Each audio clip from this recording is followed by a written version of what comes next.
Hi everyone, welcome once again to Kapansky's classroom.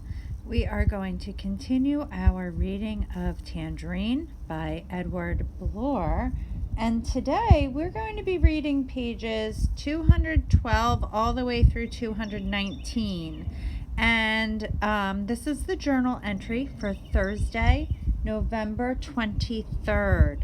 Paul's entry is pretty long, so we are breaking this into two sections. So today it will just be the first section of November 23rd. And as we are reading this, I want you to think about what it takes to fight the freeze, which brings us to our first vocabulary term today. We will do two vocabulary words, and our first is freeze.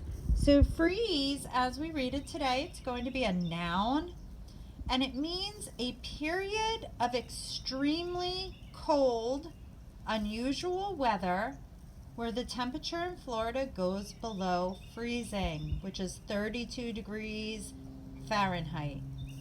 What happens during a freeze is that lots of plants will get killed because the temperatures are so low. Again, we're going to be using this as a noun, freeze. It's a period of extreme cold. Of course, we're going to have a second vocabulary term as well. That term today is desperate. And desperate is an adjective. So we know that adjectives describe nouns.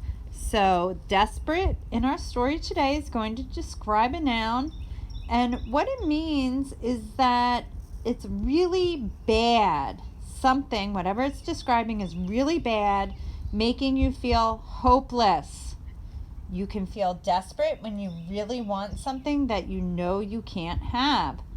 Desperation. If I changed desperate to desperation by changing that E to an ION, I would have the noun form.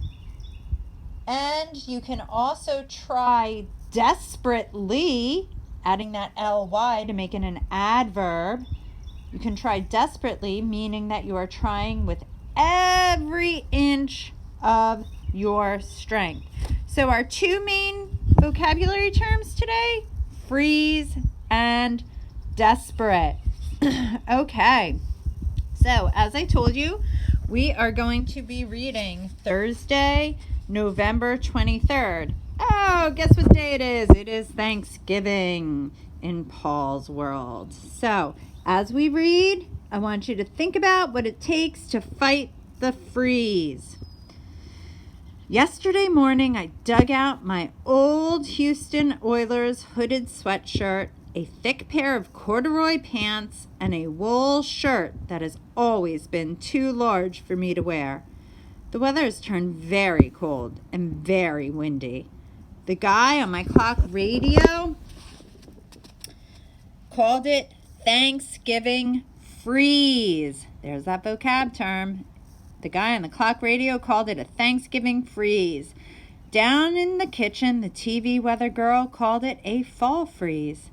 I answered the phone on the kitchen wall and heard my grandmother's voice. Paul, you're on CNN again. You're having record cold temperatures down there. I know, Grandma. She made some more small talk with me about the cold in Florida versus the cold in Ohio. Grandpop got out the extension, and the two of them asked me about myself, about my school, about my friends. That's one thing about Grandmom and Grandpop. They couldn't care less about the Eric Fisher football dream. They never, ever mentioned it. And when Dad brings it up, they do their best to change the subject. Mom got up and took the phone away. She talked a little, but mostly listened, while Dad, Eric, and I sat and ignored each other. Then she said, "Great, we'll look forward to seeing you then." Mom hung up the phone and announced to us, "Grandmom and Grandpop are stopping by on their way to Orlando." Dad asked glumly, "When?" "A week from Sunday." "For how long?" "An hour or two." Dad perked up. "Is that all?" They've booked a week at Epcot. They just want to stop in to see our new house. Dad thought about this, so they can drive to Florida to see Mickey Mouse, but not see their own grandson play football? Mom was ready for him. Well, maybe we can talk them into changing their plans. Dad managed a weak smile. Mom turned the conversation back to the unseasonably cold weather. She said, I'm going out to the storage bin today to get winter clothing for all of us. If there's anything particular you want, let me know. Dad said, whatever you packed up in Houston, I'm sure that's okay. Mom said, Eric, you need to give me your key. We locked mine in the bin yesterday. Eric looked up. Oh, yeah, I got it in my locker at school. What's it doing there? I need it now. That's where I keep a lot of my stuff. Okay, how can I get it? I'll bring it home today. I could see that Mom didn't like that answer, but she was stuck with it. On the way to Tangerine, she started thinking out loud. I'm sure they have some way of letting their customers get into those bins. I'm sure I'm not the first person in history to have locked a key inside. We pulled up to the school. There were no karate kickers, no gangsters. There were no human beings of any kind hanging around outside. Kids from the car ahead of us sprinted into the building with their heads down, clutching their books to their bodies. I didn't. I stood outside the car door, unflinching, like a northern kid. Mom asked, what winter clothes should I bring for you?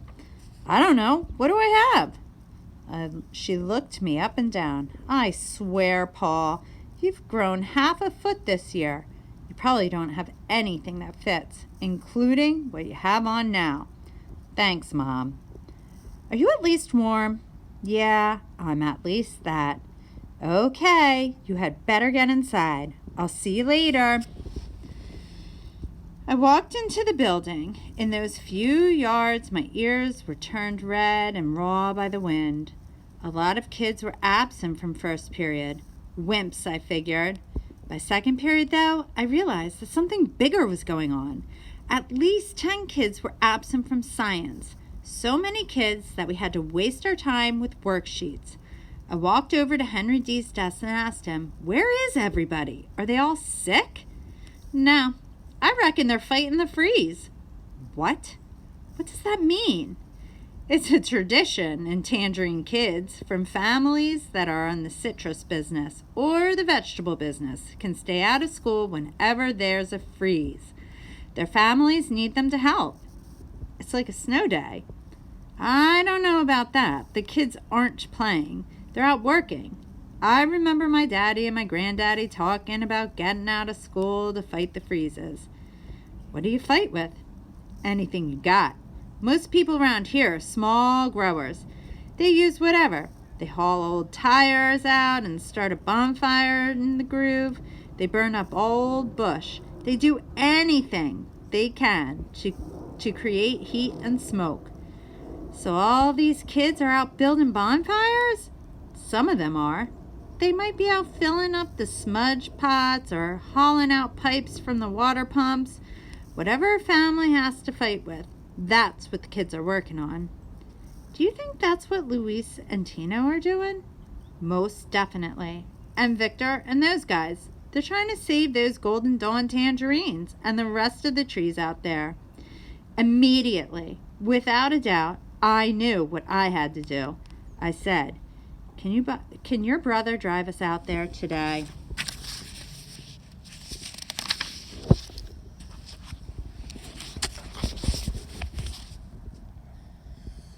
Henry looked at me uncertainly. I expect he can. What do you say we help him fight the freeze? Henry thought it over and nodded. Yes, I suppose we could, he added. We're all war eagles. We shook on it, and I went back to my seat.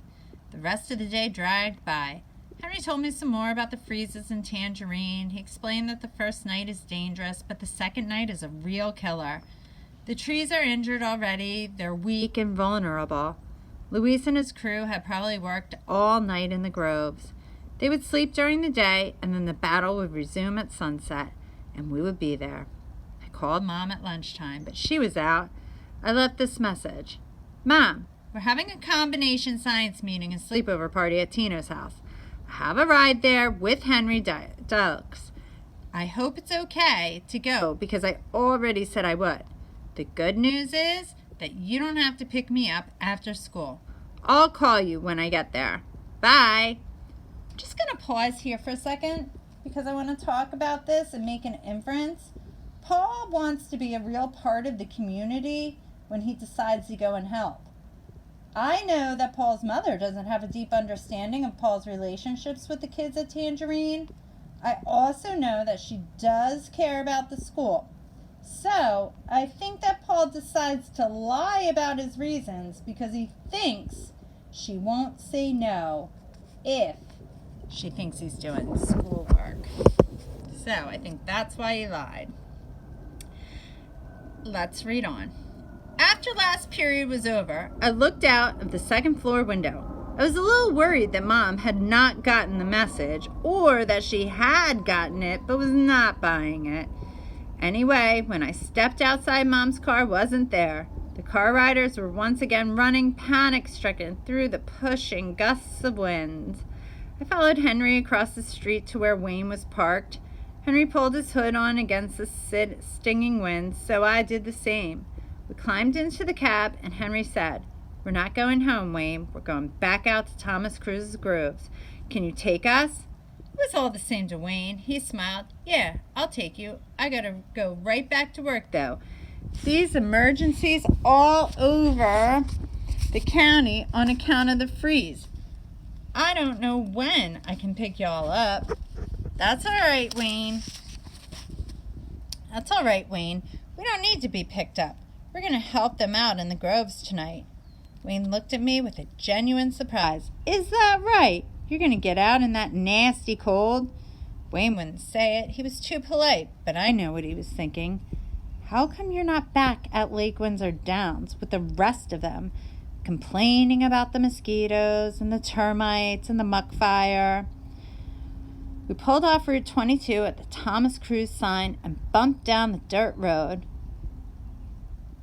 The cattail pond now had steel gray and rust brown pipes running up from it toward the groves, like someone had connected straws together in 4 crooked lines. Wayne pointed at them. "Looks like they're icing down their new grove." "What's that?" They'll pump water over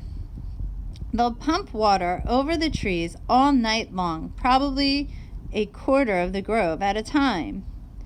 This is all new to me. I shook my head. Why is that a good thing to do? Wouldn't that kill the trees sooner?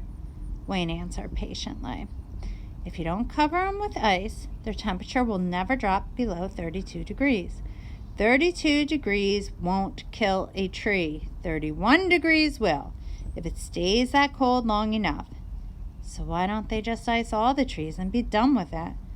Probably because they don't have the water, or the pumps, or the sprinklers to do it. It's expensive enough to do one part. Even then, it might not work. The ice has to be kept just like slush. If ice gets thick and hard on a tree, that thing will crack in like a Thanksgiving wishbone.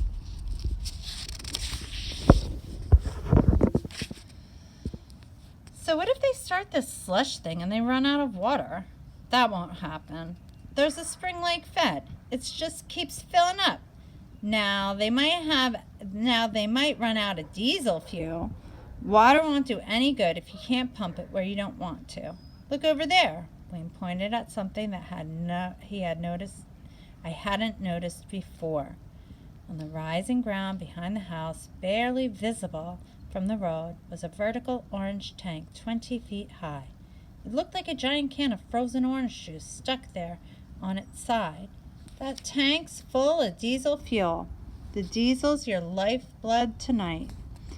We drove around the house and stopped outside the Quonset hut.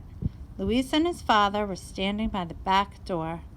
They were both dressed in layers of old clothes, and they both had the blue knit ski caps pulled down over their ears. Wayne waved to them and pulled away. Luis said, What can I do for you guys? I thought of Luis facing down Eric and his gang at the high school. I answered earnestly, "We want to help you fight this freeze tonight. We'll do anything we can." Luis looked at Henry and then back at me. His doubts seemed to be directed at me. So were his words. "Why do you want to do that?" I didn't know what to say. Was he looking at me as Eric Fisher's brother? Was I now the enemy? Tino came out of the house, and I thought of Henry D's line. I said, "Because we're all war eagles." Luis turned to his father and said a few words in Spanish. Thomas Cruz walked to me immediately and stretched out his hand. He said, "Thank you for your help." He shook hands with both of us and continued into the Quonset hut. Luis said, "Our daddy thinks that's great, but he doesn't worry about the insurance. And stuff. Do you guys have your parents' permission to do this?" We both nodded. Finally, Luis shrugged. "Okay, you're on Tino's crew. He'll show you what's up." He looked directly at me, like I was the one who was potential lawsuit. "But you're responsible for your own health and safety, right? If you get too cold, you come into the hut here and you warm up. If you get too tired, you come in and you lay down." Luis went inside, leaving us with Tino. He was dressed like I was, but his sweatshirt said Miami Dolphins. He had a walkie-talkie in one hand and a white bag from Kmart in the other. He was all business. He said, "There ain't no lying down on my crew. You got that?" "Yeah. Anybody has to do any bathroom stuff or anything like that, you do it now." I half raised my hand like I was in school. I had to make a phone call. Tino opened the door and led us into the Quonset hut. It had been transformed. Most everything that had been in there last week was gone, replaced with hundreds of baby trees, each about a foot high. We marched through them to the far end. The dust was still there, but now it seemed like it had a big aluminum coffee urn standing on it with styrofoam cups, creamers, and sugar spread all around it. I picked up the phone and called Mom. I said, "I tried to call before. Were you out at the storage bin?" She didn't sound too happy. She said, "Yes, I was." "Did you need Eric's key?" "No, I filed a form and the manager let me in." "Uh-huh." Mom didn't say anything else. Was she angry at me? Was she going to come and drag me home? I changed the subject. "So, what's happening there?" She paused a moment as if thinking the whole thing over. And boys and girls, that is where we are stopping today. I hope you enjoyed this reading of Tangerine.